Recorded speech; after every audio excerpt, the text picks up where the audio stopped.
नमस्कार दोस्तों, बहुत बहुत स्वागत है आपका। नगरीय निकाय चुनाव इस समय चल रहे हैं, आरोप प्रत्यारोपों का दौर भी है। बात करें मध्य प्रदेश की दमोह की, तो दमोह में लगातार इस बात को लेकर चर्चाएं बनी हुई हैं कि आखिर कांग्रेस की बी टीम कौन सी है।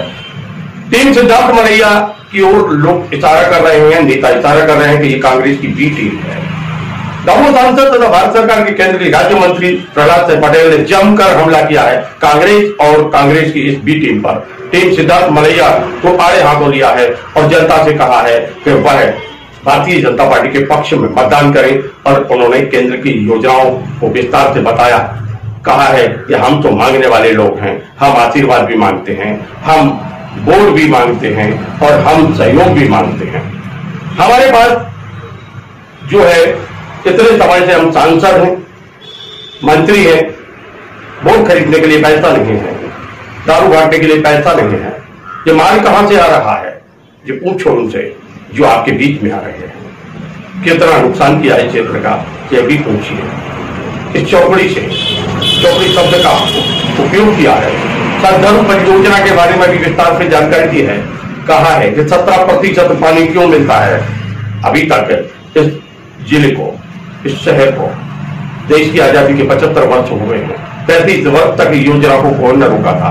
सदगुरु परियोजना केंद्र सरकार द्वारा स्वीकृत कराई गई उस समय जब वह सांसद बने, उनके पत्र पर कार्रवाई हुई।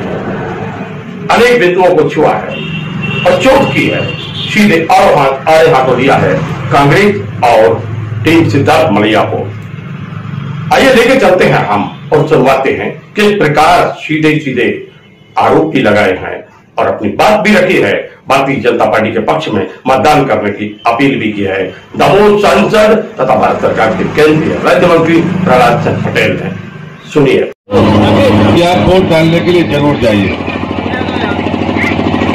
और आपके पास में भी पर्याप्त समय है 3 तारीख से 6 तारीख के बीच में। खूब सोचिए, विचार करिए और उसके बाद में फैसला लीजिए। हम तो विनती करने के लिए आए हैं आपसे कि आपका आशीर्वाद, आपका सहयोग और आपका वोट तीनों हमें मिलना चाहिए।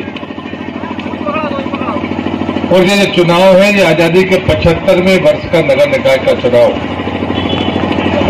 15 अगस्त को आजादी के 75 साल पूरे हो जाएंगे।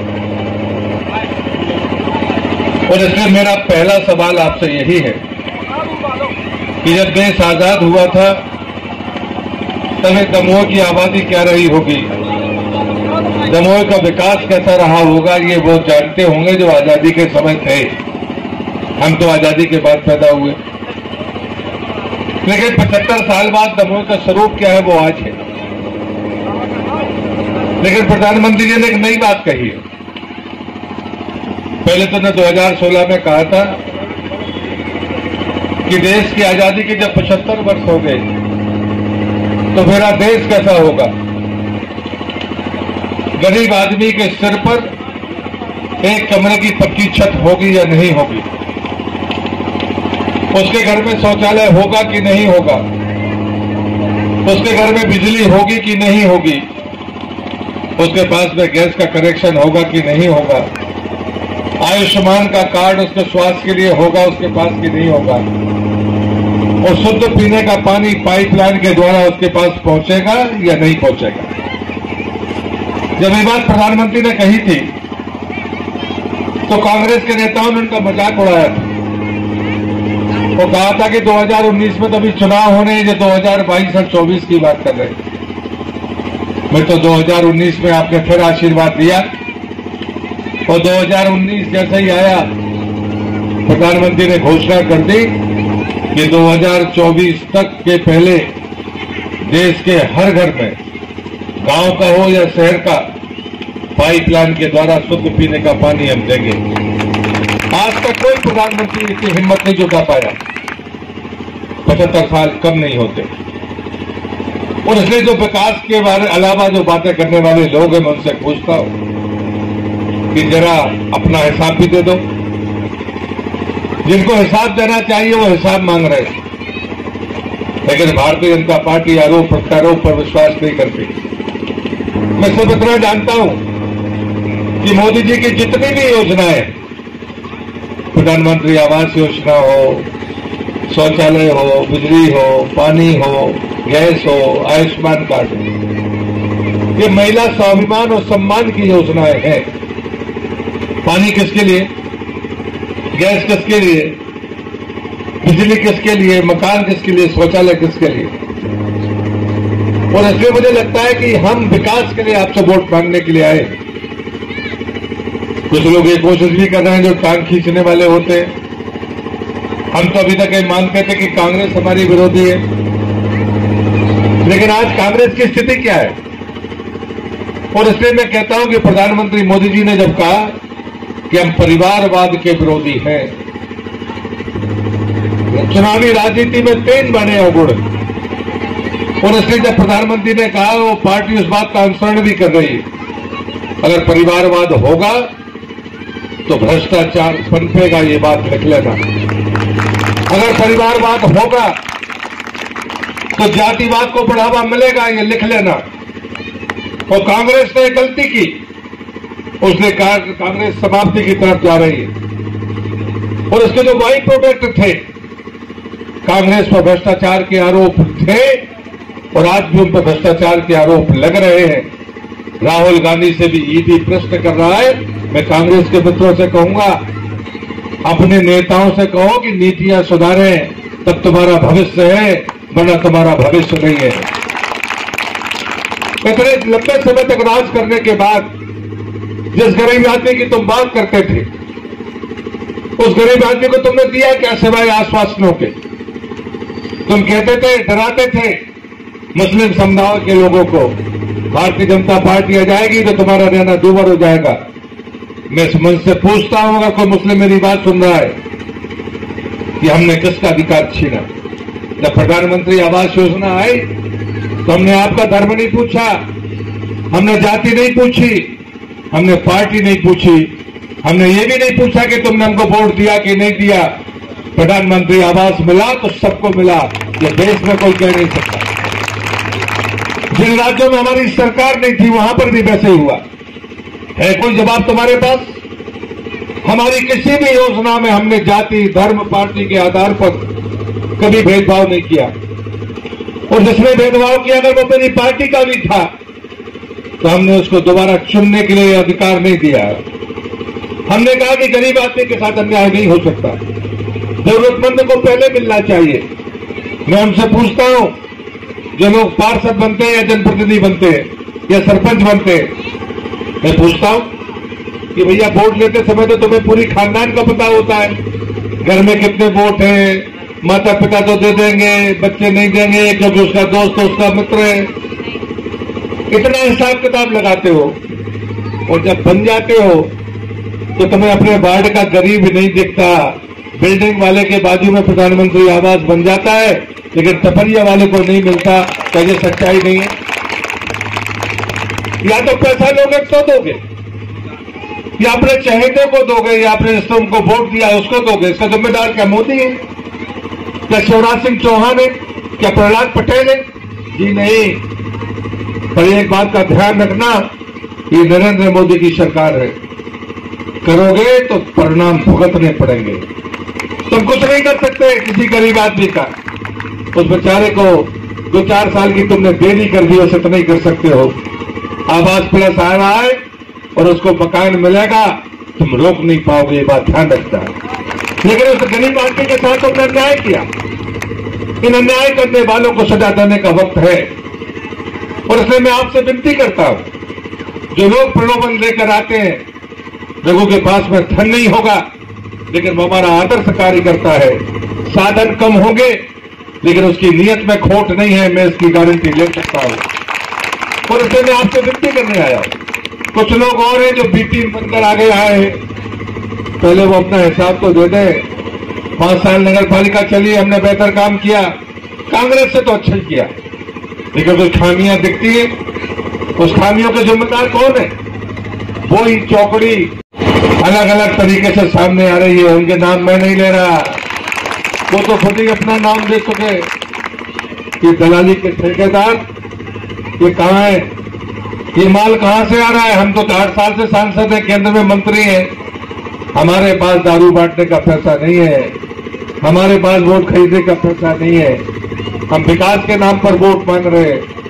और ये माल कहां से आ रहा है, मैं हिसाब पूछना चाहता हूं। आप भी पूछिए, जरा इनसे जरूर पूछिए कि आपका उद्देश्य क्या है? भाजपा को हराना? तो भाई भाजपा का अपराध क्या है? सरकार का विरोध करना? तो सरकार ने कौन सी गलती की, जरा बताइए। अगर आपका विरोध रघु का विरोध करना है तो वो तो बेचारा सामान्य कार्यकर्ता, उसने तो कोई गलती की नहीं। तो फिर नाराजगी किस बात से है भाई? ये भी तो बता दो जनता को, तो अच्छा रहेगा। और इसलिए मैं आपसे कहता हूं, कोई चिंता करने की जरूरत नहीं। ये 5 साल का चुनाव है, लेकिन हमारा विजन 25 साल का है। हमारे प्रधानमंत्री ने कहा है कि देश की आजादी के जब 100 वर्ष होंगे तब भारत कैसे होगा। दमोह के लोगों को तय करना होगा कि 25 साल बाद देश की आजादी के जब 100 वर्ष होंगे, इस शहर की जनसंख्या दुगनी हो जाएगी, तब इस शहर का स्वरूप क्या होगा। हम इसलिए आपसे वोट मांगने के लिए आए हैं। अगर बिना मांगे किसी ने दिया तो उसका नाम नरेंद्र मोदी है, कोई देश में दूसरा आपके नहीं। आजू बाजू की बातें करोगे लेकिन विकास की बातें नहीं करोगे। तुम्हारे पास राज्य में सरकार नहीं, तुम्हारे पास केंद्र में सरकार नहीं, आने वाले 10-20 साल बनना नहीं, इसकी भी गारंटी है। तो फिर यहां वोट क्यों मांग रहे हो भाई? इसका तो जवाब दे दो कि लाओगे कहां से। हम तो कह रहे हैं, मैं जल शक्ति मंत्री हूं देश का, लेकिन इसी जिले में 75 साल में कुल 17% परिवारों के पास पाइपलाइन के द्वारा पानी है। मैं हिम्मत तो मेरे आंकड़े को झुठलाऊं, लेकिन जब से मोदी सरकार ने कहा कि हर घर जल, हमने सद्धरू से 1400 गांव को जोड़कर बरसात का पानी बांध में भरेगा। लाइनें तैयार है, टेस्टिंग हो गई है। 4 महीने बाद ये जिला जिसके 17% परिवारों के पास पाइपलाइन के द्वारा पानी है, सीधे 71% परिवारों के पास पानी होगा। आपके पास कुछ है बताइए। हमारी चिंता तो और आगे। एक आदमी को 55 लीटर पानी मिलेगा, 50 लीटर वो उपयोग करेगा किचन में, टॉयलेट में, निस्तार में, नाली में डालेगा। ये गंदा पानी, पीने लायक पानी गंदा पानी हो जाएगा। ये कहां जाएगा? कोई इंतजाम है? मैंने बेला ताल में घुसकर बेला ताल की सफाई की थी। ऐतिहासिक तालाब है, ये भी गए थे, रघु भी जाते थे, ठंड में लोग जाते थे उसमें निकालने के लिए। हम मजदूरी नहीं देते थे, न मजदूरी लेते थे और न मजदूरी देते थे। वो तालाब साफ हो गया। लेकिन मैं उनसे पूछता हूं, जिनने तालाब तोड़ कर बिल्डिंगें खड़ी कर दी, ये क्या पाप नहीं था? आज प्रधानमंत्री ने कहा अमृत सरोवर बनाओ, पुराने तालाबों को ठीक करो।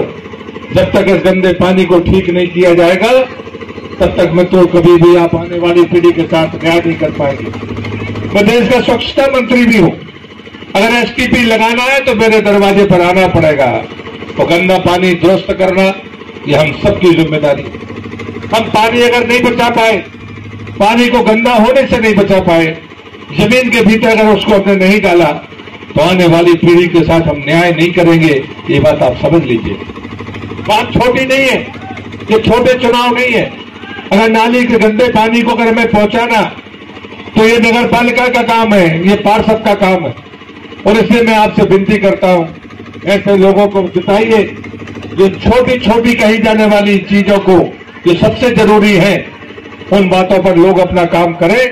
यही विनती करने के लिए मैं आपके बीच में आया हूं। मैं निवेदन करता हूं कि आप खूब सोचिए और विचारिए, तब आपको अंदाजा पड़ जाएगा कि राजनीति की दिशा कौन सी है। अगर आप विकास चाहते हैं, आप चाहते हैं कि बिना लुटे आपको अगर आपको अधिकार मिले, तो फिर मैं आपसे विनती करूंगा कि आप भारतीय जनता पार्टी के कैसे उम्मीदवार को अपना वोट भी दीजिए, अपना सहयोग भी दीजिए, अपना आशीर्वाद भी दीजिए। ये आपको नहीं देगा। मैंने सुना कुछ लोग कह रहे हैं कि हमने तो कभी जिंदगी में कुछ मांगा नहीं। लूट करने वाले मांगते नहीं है, लूट रहे हैं भाई। हम तो मांगते हैं, हम तो वोट भी मांगते हैं, हम तो पैसा भी मांगते हैं और आपसे आशीर्वाद भी मांग रहे हैं। तो हम भिखारी नहीं है, लेकिन हम अपने लिए नहीं मांग रहे हैं, हम इस शहर के लिए मांग रहे हैं। हम यहाँ पैदा नहीं हुए, उसके बाद भी 2 चुनाव में इस शहर ने मुझे 40 हजार मतों से जिताया है। मैं आपका ऋणी हूं और वही आशीर्वाद मैं आपसे रघु और भारतीय जनता पार्टी के उम्मीदवारों के लिए मांग रहा हूं। जैसा आशीर्वाद आपने मुझे दिया, मैं तो यहाँ का पैदा हुआ व्यक्ति नहीं हूं, पार्टी ने मुझे पहुंचाया और मैं आपके बीच में आया था, आपने मुझे आशीर्वाद दिया है। इन 8 सालों पर मुझ पर अगर कोई बेईमानी का दाग है तो आप मुझे वोट मत देना, मेरी पार्टी को वोट मत देना। लेकिन अगर मुझ पर आरोप नहीं है तो मैं आपसे विनती करूंगा कि ईमानदार लोगों को सबल बनाइए, इस पैसे की ताकत को हराइए और ये वोट से हार जाएगी, ये बात आप मानकर चलना। आप अपना आशीर्वाद रघु भैया को दो, ये पार्षद बनकर सेवक की तरह आपका काम करेगा।